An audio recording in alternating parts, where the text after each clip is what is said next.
Welcome to Burlap Teachers. Enjoy the video. You start by making sure prerequisites are ready.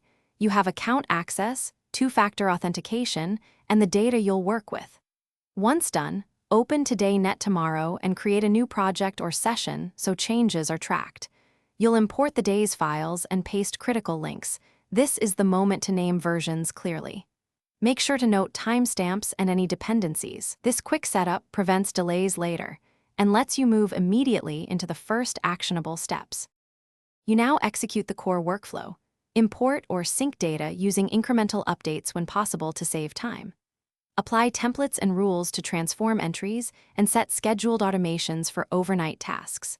Once configured, run a dry run to validate mappings and transformations. Watch the logs for warnings and minor errors.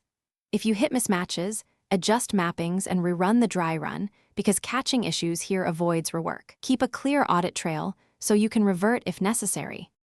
You finish by running the final full sync, confirming the output meets expectations, and tagging the version for tomorrow's continuity.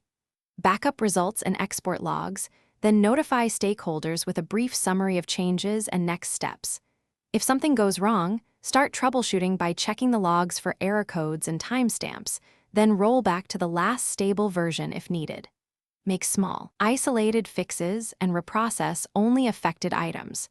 This minimizes disruption and preserves the integrity of your overall workflow. Thanks for watching. Consider subscribing if this video helped you.